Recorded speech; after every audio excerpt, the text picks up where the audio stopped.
Les amis, bonjour, j'espère que vous allez bien et que tout se passe pour le mieux pour vous les gars. Victoire de l'Espagne, 5-4, match de fou. C'était attendu. Les France-Espagne, moi c'est peut-être les meilleurs matchs d'équipe nationale pour moi. Élimination de l'équipe de France en demi-finale de la Ligue des Nations, pourtant avec une équipe de France très offensive.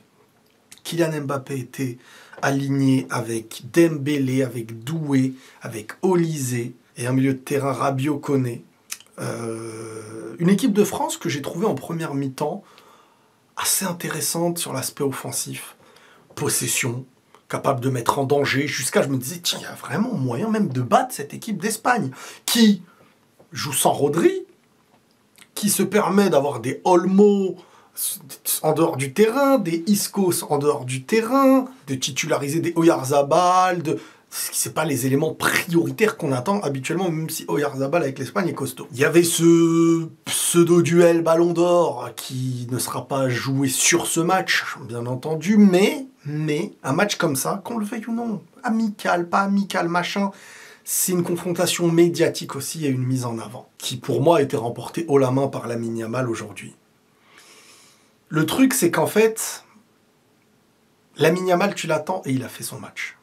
Et en équipe de France, ceux qui ont fait leur match, c'est pas ceux que t'attendais. L'Espagne, on se dit que c'est l'Espagne de Lamine Yamal.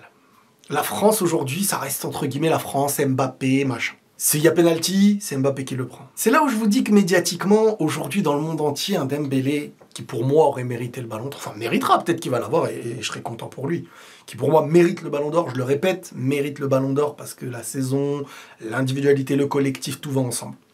Mais est-ce que le collectif d'un PSG n'est pas plus important que l'individualité d'un Dembélé, ce que je répète. Pourquoi ?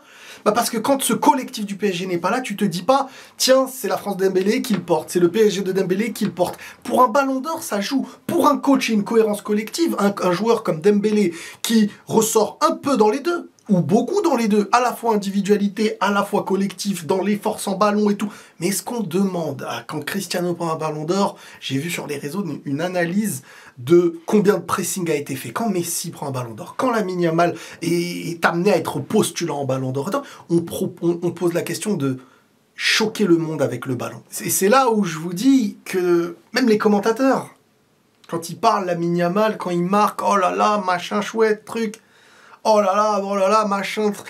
Il y a des images qui reviennent. C'est comme ça. C'est comme ça, il y a des images qui reviennent plus que d'autres. Et pour revenir sur le match, 5-4, les dernières minutes du match, tu leur laisses quelques minutes, il y a possibilité de. Honnêtement, il faudra revenir sur Cherki. Comme je vous dis, en Espagne, ceux que t'attendais, ils étaient là. Ceux qui ont fait du bruit, ils étaient là. Mais, en équipe de France, l'entrée de Cherki, franchement, je ne vais pas vous mentir, je ne m'attendais pas du tout à ça de la part du joueur. Je ne pensais pas qu'il était capable, sur un premier match, contre l'Espagne, mené 5-1, il te met un but de malade.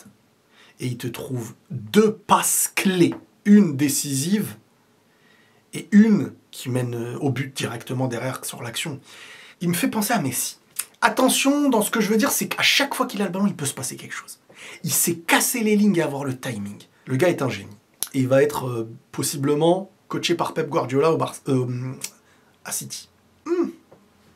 Il peut devenir quelqu'un. Il peut devenir quelqu'un. Il peut devenir quelqu'un. Vraiment, vraiment, vraiment. Un problème dans cette équipe de France, c'est que Deschamps n'arrive toujours pas à trouver un équilibre.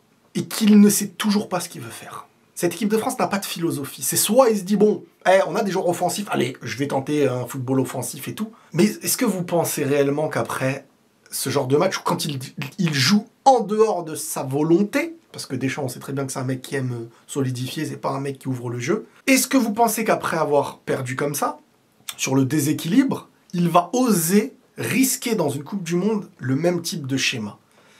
Et c'est là où, pour moi, ça va être compliqué et il va soit retirer un Doué, soit retirer un Olise, mais que...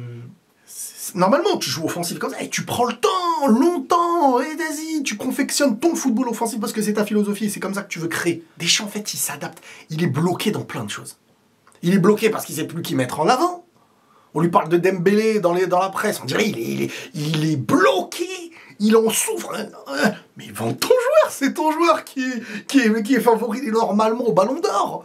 Mais donne tout ce que t'as, sans avoir à dénigrer tes autres joueurs. Je peux comprendre, t'as Mbappé qui, dans sa tête, Mbappé, oui, il joue encore le Ballon d'Or. J'entends beaucoup de choses en mode Mbappé devrait dire Dembélé mérite le Ballon d'Or. J'entends Mbappé devrait laisser son penalty. Mais dans la tête d'Mbappé, compétiteur qu'il est, avec qui il restait 2 compétitions, dont la Ligue des Nations qui vient de se finir, et une Coupe du Monde des clubs, lui, dans sa tête, il se dit, moi, je veux chercher un Ballon d'Or. Même s'il part de loin, même s'il nous extérieur tout ça, pour moi, il est encore très loin d'avoir un Ballon d'Or cette année, et qu'il y a beaucoup de gens devant lui. Mais lui, il va pas stopper une saison qui n'est pas finie en se disant, bon, Dembélé, cadeau. Ne pas connaître cette exigence au plus haut niveau de certains joueurs comme lui, c'est ne rien comprendre. Bien sûr qu'il va tirer son penalty s'il l'a. Mais pourquoi c'est lui qui l'a et pourquoi c'est lui qui le tire? Et pourquoi on dit l'équipe de France d'Mbappé? Et pourquoi? Bah parce que voilà, c'est là la différence. Lamine Yamal, il arrive, on dit l'Espagne de Lamine Yamal. Quand l'équipe elle gagne, c'est Lamine Yamal qui prend des points. Avec le Barça, avec l'Espagne. Mais ça fait tâche de se dire, avec Paris, t'es ça, mais t'es dépendant de ce collectif, de ce coach. Parce que le Dembélé qu'on voit avec l'équipe de France là, il fait des petites choses. Mais si tu vois pas ce qu'il a fait avec Paris, tu restes sur le Dembélé de l'équipe de France. Et Mbappé aussi, j'ai pas aimé son match. Doué, il y a eu des bonnes petites choses, mais un déséquilibre. Tu peux pas vivre offensivement si derrière t'es autant en danger. Et toujours dans l'essai, toujours dans l'essai. Maintenant, cette équipe d'Espagne, les gars, c'est quelque chose. Déjà, je vais revenir sur, pour moi, la joie d'avoir Hüseyin au Real Madrid, les gars. Parce que lui, j'avais des attentes, mais quand je le vois, il me satisfait. C'est dur d'avoir des attentes.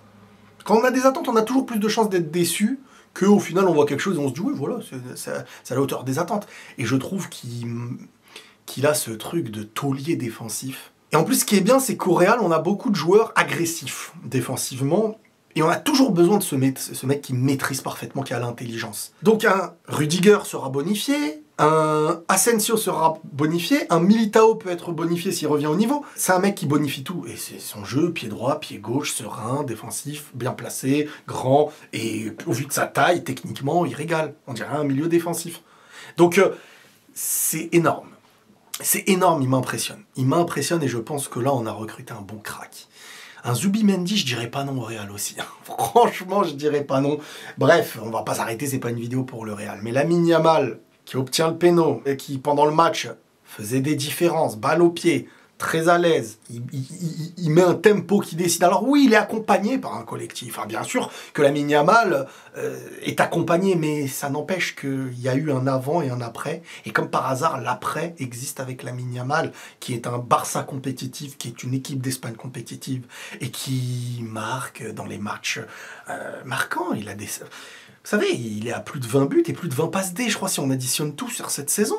Je crois, je peux me tromper, mais je crois que c'est ça. Et encore une fois, partout où il passe, il marque les esprits. D'un style différent. Le premier but de l'Espagne, il est à l'image de, pour moi, Lamine Yamal. C'est pas lui qui fait toute l'action, mais ils sont 2 sur lui. Et encore une fois, tu sais pas s'il va faire la passe. Tu sais pas s'il va dribbler. Il arrive à trouver une petite passe d'un gars sur Oyarzabal, qui est certes dos au jeu, je crois, mais qui est trouvé et qui casse quelque chose qui mène à une action, qui casse 2 défenseurs qui étaient sur lui pour essayer de le gêner. Et là, il y a une passe, et bien sûr, après, il y a une suite. Oyarzabal qui offre aussi une très belle chose, une très belle passe qu'il décale à Nico. Mais ça n'empêche que ça va être dur de convaincre les journalistes d'une logique liée à une saison sans prendre en compte cet aspect marquant que Lamine Yamal est en train de mettre sous les yeux de tous. Ça, c'est une réalité que je dis depuis des mois. Et que je vous le demande, supporters du PSG et amoureux de Dembélé, de vous préparer, de faire votre propagande à fond, il faut la faire. Il n'y a pas de galère, il mérite son Ballon d'Or. Mais de vous préparer à ce qu'il puisse ne pas l'avoir. Vraiment, vraiment, je vous le dis. En toute affection. On est sur un match où l'équipe d'Espagne, et le gardien surtout, on va pas se mentir, le gardien, sa première mi-temps, elle tient bien l'Espagne. Mais l'Espagne a l'image un peu du Barça, tu sens que c'est une équipe, elle peut encaisser, mais tu sens qu'elle est tellement forte qu'elle va maîtriser son destin. Et ça aussi, c'est quelque chose que l'équipe de France n'a plus du tout. Pourquoi? Parce qu'on est dans une ère du football où les 2 finalistes, qu'est-ce qu'ils ont en commun? Le milieu. C'est pas 60 attaquants. C'est pas 60 attaquants. C'est le milieu. et les deux équipes qui, pour moi, auront les meilleurs milieux du monde. Ils sont les deux finalistes. Pas besoin de marquer 60 buts. Ils ont les deux. T'as du Pedri, t'as du Fabian Ruiz. Là, il a même pas joué tout le match. Il était remplaçant. T'as du Zubimendi. Tu peux avoir du Isco. Tu peux avoir tous ces joueurs-là. Et de l'autre côté, t'as Vitinha, João Neves, Fernandez. Sur deux équipes, là, t'as presque tout le gratin des milieux, des meilleurs milieux de la saison. C'est le milieu. Et donc, en équipe de France, on est dans un milieu compensatoire d'un aspect très offensif sur les joueurs qui sont voilà, hauts. C'est pas... Tout est accompagné. La défense accompagne le milieu qui accompagne l'attaque, et à l'inverse, l'attaque accompagne le milieu qui accompagne la défense dans une construction en commun et dans une compréhension du foot en commun. C'est pas ça. C'est comme je dis un peu le foot Ancelotti qui commençait à se faire vieux avec le temps, et le football Didier Deschamps qui commence à se faire vieux en essayant de s'adapter à un football moderne qu'il ne maîtrise pas assez bien parce que c'est pas dans sa philosophie. Donc on est sur un problème aujourd'hui d'une équipe de France qui, depuis des années, s'essaye. Qui peut me dire aujourd'hui, depuis 2-3 ans, l'équipe de France titulaire indiscutable? On ne sait toujours pas. On ne sait pas si Doué sera un titulaire. On ne sait pas s'ils vont jouer à 3. On ne sait pas s'ils vont jouer à 2. Il n'y a pas longtemps, c'était Marcus Thuram, Mbappé, machin, Dembélé excentré à droite ou pas. Le milieu, le numéro 10, c'est qui? Ça va être Olysée, pas Olysée. Cherki, là, il marque des points, mais il va pas reprendre titulaire à la place. Deschamps a du mal à enlever des titulaires indiscutables. Mais ça, c'est du déséquilibre parce que beaucoup d'offensives et pas assez de milieu. Donc quand Tchouaméni va revenir, il va remettre Tchouaméni. Koné, moi, je le trouve intéressant. Rabiot, ça dépend. Ça dépend Rabiot, parce que, vous savez, le foot aujourd'hui, il est simple, c'est le foot balle au pied et intensité. Tu sais maîtriser ta technique, tu dois maîtriser ton destin aussi par l'aspect physique. Mais avant tout, il faut jouer au ballon. Il faut jouer au ballon. Ça y est, on est à une nouvelle époque du football. Jouer dans la compensation de nos attaquants feront la différence et au milieu, on va juste solidifier. Si, ça peut marcher, hein, mais si en face, tu as une équipe qui maîtrise son destin, son football, avec un milieu qui... ça deviendra compliqué pour toi. Parce que regardez les buts, comment ça va vite. C'est pas normal, l'équipe de France, elle encaisse 2 fois 2 buts sur un laps de temps, même pas 5 minutes. Parce que les équipes de ballon comme ça, tu leur laisses un peu, ils te mangent. C'est comme le Barça et tout. Donc, vraiment, il y a un chantier parce que, à la fois, t'es blindé de joueurs attaquants et à la fois, au milieu, t'as pas assez de créatifs.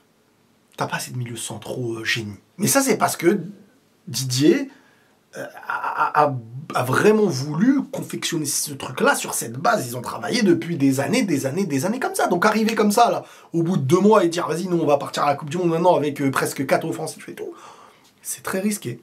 Mais sur la fin, t'as quand même failli, grâce à quoi?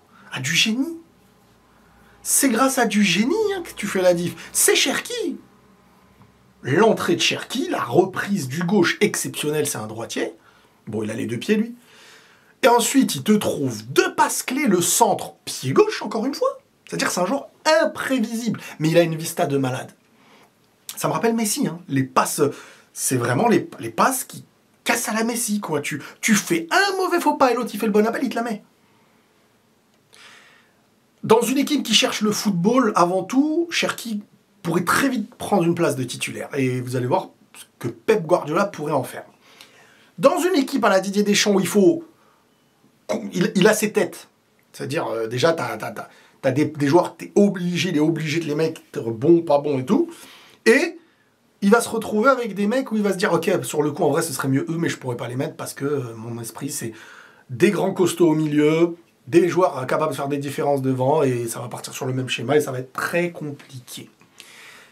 Très compliqué. Alors après, à la fatigue d'une fin de saison, les gars, on va pas se mentir. Moi, Mbappé, là, il m'a un peu rappelé, même s'il obtient le péno, il le met, mais il m'a un peu rappelé le Mbappé de l'équipe de France, de l'avant-saison à l'Euro. Mbappé que j'ai trouvé complètement fatigué. Il n'était pas le seul, bien entendu. Et on sent la fin de saison. Hein. On sent la volonté de ne pas renouveler des courses, de pas... C'est pas facile. Et quand t'as pas le foot avec toi, que tu fais des passes au milieu, quand tes milieux ils sont pas là à conserver, t'as pas de Pedri, t'as pas d'Olmo, t'as pas de Zubimendi, t'as pas tout ça. Toi t'as des joueurs, il y a le milieu, et devant là, alors devant on fait pas mieux que toi. Devant on fait pas mieux que toi, mais le reste, les gars, c'est souffrance. Hein. Le reste c'est souffrance dans un aspect où t'as des bonnes choses, hein, mais Même Maignan, je vais pas dire il joue avec la peur, mais on sent qu'il est pas si serein. Et t'as Lamine Yamal qui gagne son défi. Hein. Son équipe gagne. Doublé. Passe clé. Regardez de qui ça va parler après le match. Ça va parler. Regardez. Dembélé, le problème avec lui, le pauvre, c'est que c'est quand il est devenu collectif qu'il est devenu le meilleur à son prime. Les gars qui prennent les ballons d'or, c'est quand ils sont les meilleurs individuellement qui prennent un ballon d'or. Alors, on me dira, Rodri, bah alors donnez-le à Vitinha. Donnez-le à Vitinha, vous serez dans la même longueur d'onde que Rodri. Surtout si Vitinha, il prend la Ligue des Nations. Mais il l'aura pas. Vous verrez. Je vous ai dit, ne prenez jamais en exemple ce ballon d'or volé de l'année dernière. Ça ne se renouvellera pas quand il y aura des grosses individualités telles que Vini, Yamal, machin. Vraiment. Enfin voilà, je pourrais revenir sur plein de trucs, on essaiera d'y revenir. Les amis, bah, Portugal-Espagne. C'est une belle finale. Je pense quand même que l'Espagne va le faire. À moins que il y aura un beau duel de milieu. Mais c'est une équipe qui va... Enfin, ça va être intéressant. Ça va être intéressant. Ça va être très intéressant. Les amis, prenez tous soin de vous. Et la paix sur vous.